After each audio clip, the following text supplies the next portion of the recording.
Hello and welcome to the Corporate Storytime podcast series. My name is Lucas Robinson, the host of the podcast. On this pod, I'll get the opportunity to talk to ASX company leaders and innovators as they run through their personal executive journeys and the stories behind the companies they are helping to grow today.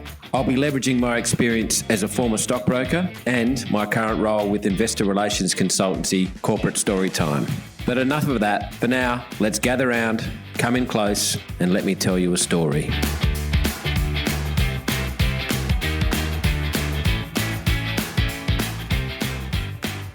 Hello, and thanks again for tuning into the Corporate Storytime podcast. I'm joined today by Rimfire Pacific Mining Managing Director, David Hutton. Rimfire trades on the ASX under the code RIM and has been exploring the Lachlan Origin region of New South Wales for critical minerals for many years. These days, Rimfire is focused on exploring for high-value scandium deposits near the town of Fifield in central west of New South Wales. David, can you explain the uses for scandium metal, where the current global supply is from, and what sort of value the metal trades at? Yes, Lucas, and it's good to join you today. So scandium is a very special metal. It's a critical mineral.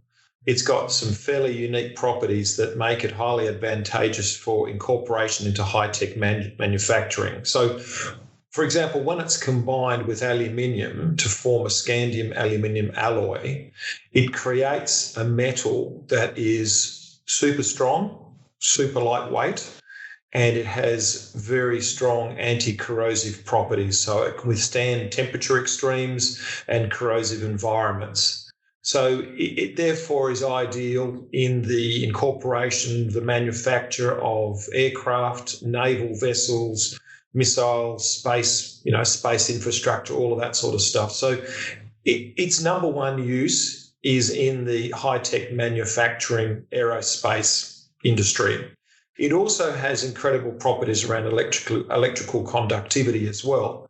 So when it's incorporated into solid oxide fuel cells, it can improve the operational performance of the solid oxide fuel cell. So you're also starting to see it there as well. And interestingly, this whole thing around electrical conductivity, it's been speculated that when you combine the electrically conductive properties of scandium with the lightweight super strength properties of the scandium aluminium alloys, it could, for example, be used in the manufacture of high voltage electric power lines, the ones we see strung across the countryside. If you think about the weight of those power lines over many, many kilometres, if, for example, you were to use scandium in there, you could save on the weight, but you could also potentially, theoretically, improve the electrical conductivity. So they're just three uses for scandium. And I think as we look further into the uses of scandium, consumption and uptake will increase. One of the issues with scandium is it is supply constrained. Scandium only occurs in a couple of locations throughout the world. And at the moment, for example, the US, it's entirely reliant on the import. It is a 100% net importer of scandium. And it's reliant on countries such as Russia and China in particular for the supply of scandium. And so therefore the uptake of scandium is largely supply constrained. And as I said, at the moment, the bulk of the world's scandium is coming from areas that have a certain level of sovereign risk associated with them.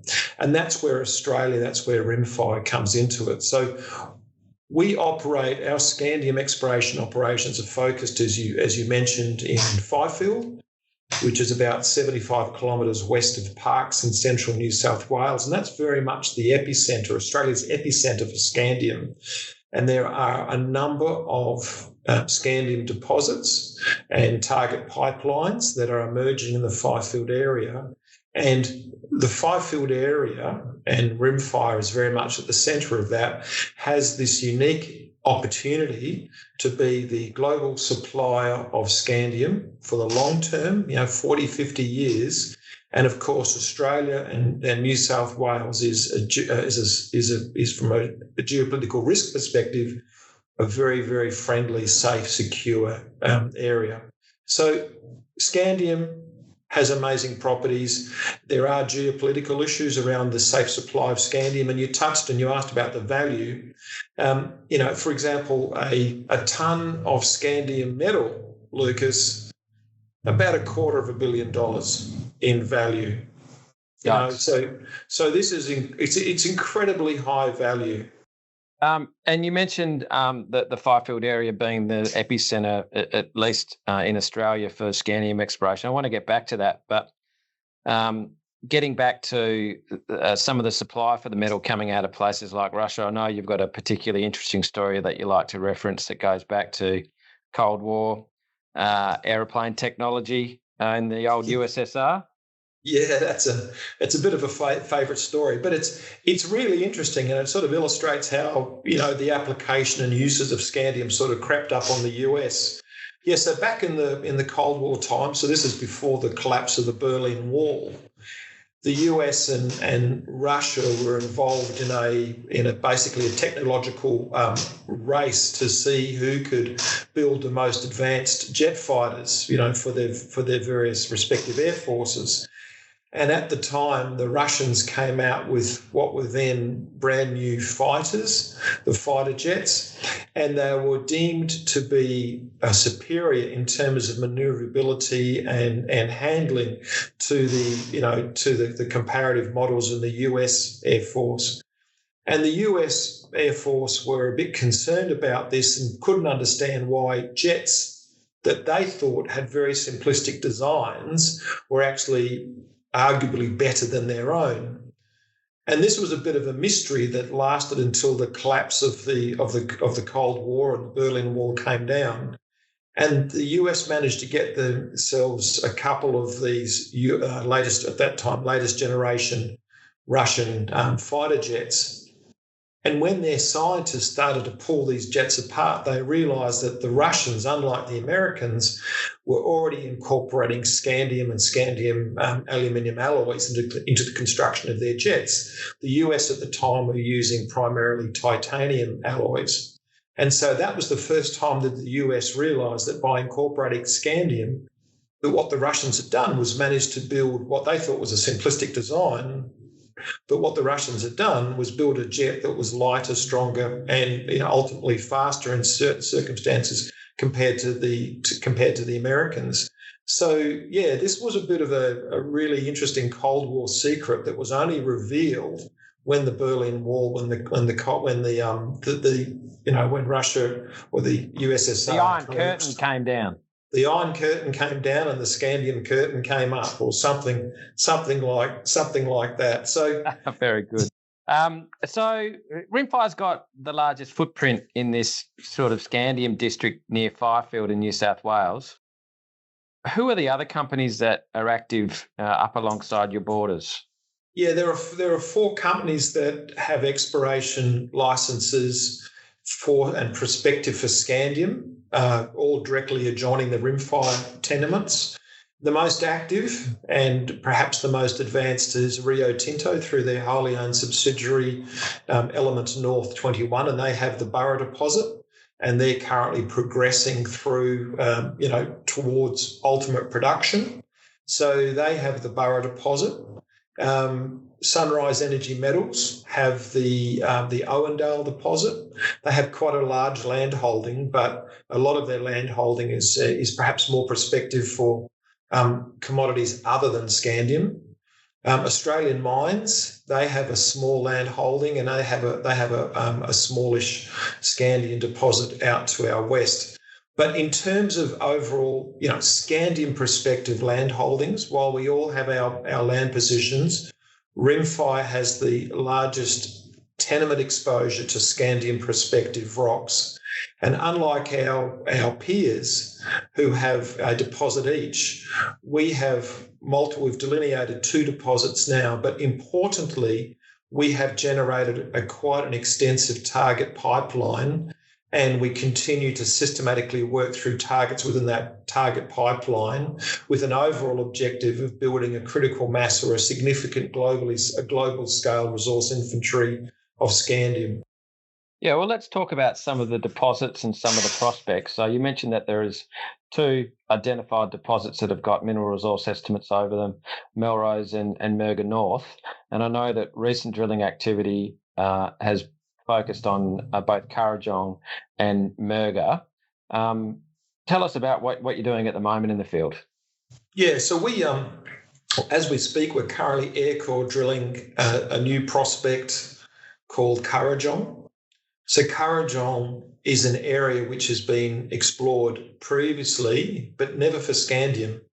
It's a 2.5 kilometre long ultramafic belt. And we know from the work that we ourselves and previous explorers have conducted within the 5 foot area that the scandium typically occurs within the weathered portions or the near surface portions of ultramafic rocks, and in particular the pyroxenite rock types.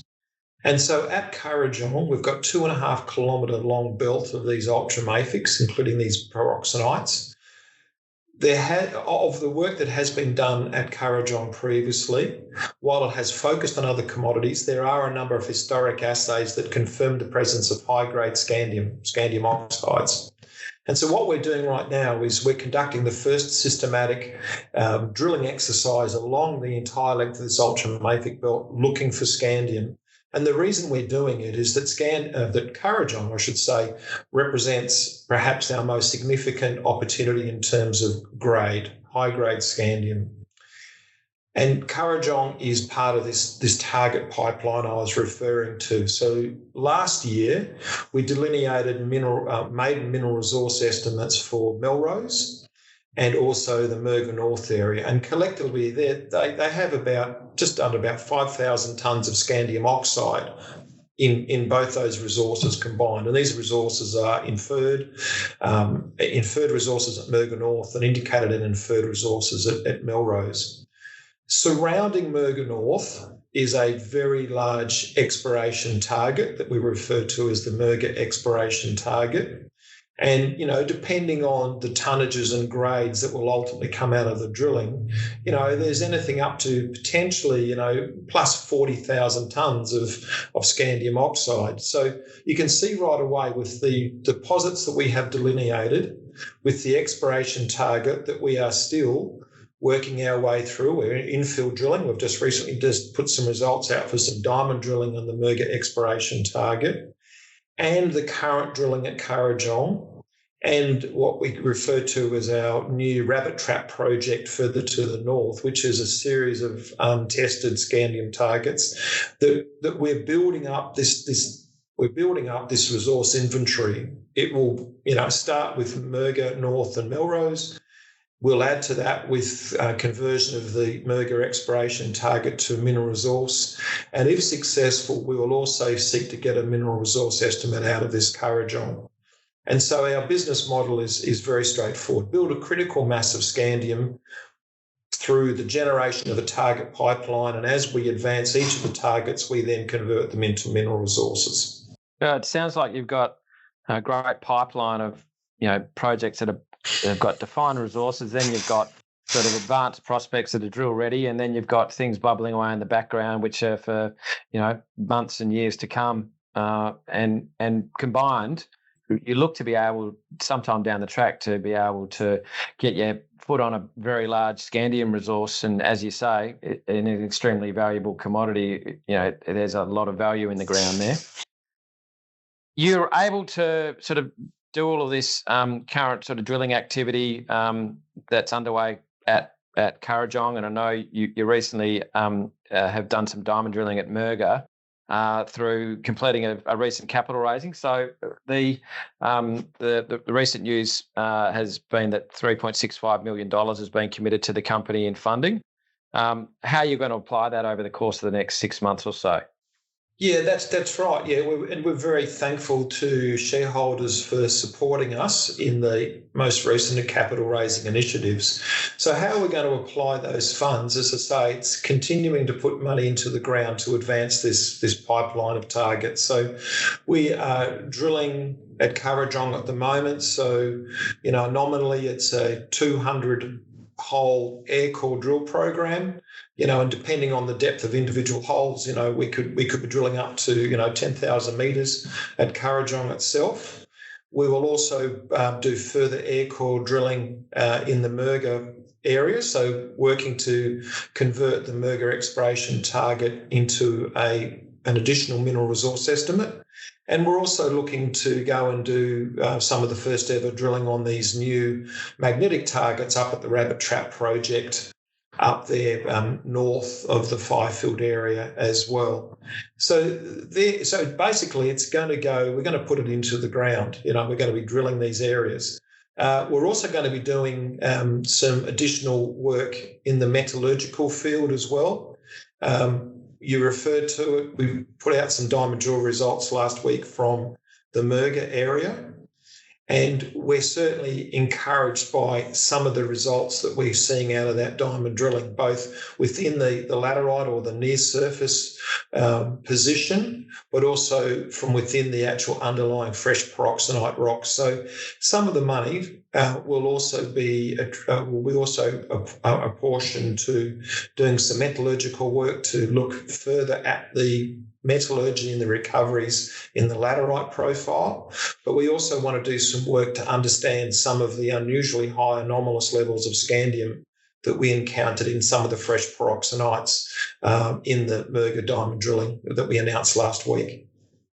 Very good. Well, from what you've told us, it certainly looks as if Rimfire is on its way to becoming the premier scandium opportunity on the ASX, and it's a metal that maybe people don't know a lot about, but the context that you put it in earlier on, in terms of its value and its utility in defence and high tech applications, makes it an incredibly interesting story. Is there anything you want to leave the conversation on? I think no, you've summed it up pretty well. I mean, I think where we sit, we've got this very strong focus. Scandium is a very interesting, highly desirable, critical metal that will I think the uptake will only increase with time. I mean, really, when you think about how it can be applied, it has the potential to be one of the metals that will be at the really leading edge of the green revolution in terms of, electrification, in terms of, building more energy efficient vehicles for mass transport. It's all of these things together will drive demand. But as I say, the number one issue for the safe, long-term, secure supply of scandium is geopolitical risk. So I think Rimfire is uniquely positioned. In fact, the Firefield area, central New South Wales, Australia's scandium epicentre, is uniquely positioned to be able to generate secure long-term supplies of scandium, not just for Australia, but also for the world. And, I think the best thing that we can do and what Rimfire shareholders can do is, join us on the journey of building up as quickly as possible a critical mass of scandium that gains attention on the global scale. And you're on your way. No, we're on our way, and we've got a great exploration team busy drilling as we speak. And, great to speak to you, Lucas, and thanks for your interest, and I'm sure we'll be talking soon. You bet. All the best. Thanks again. Thank you for listening to the Corporate Storytime podcast. We're really trying to build our audience for the podcast and aim to deliver regular episodes of our chats with executives from some of the ASX's most interesting companies. If you enjoy the show, please share it with your friends, follow the podcast and give us a like wherever you download it. And if you have any feedback, please drop us a line at info@corporatestorytime.com. Thanks and all the best.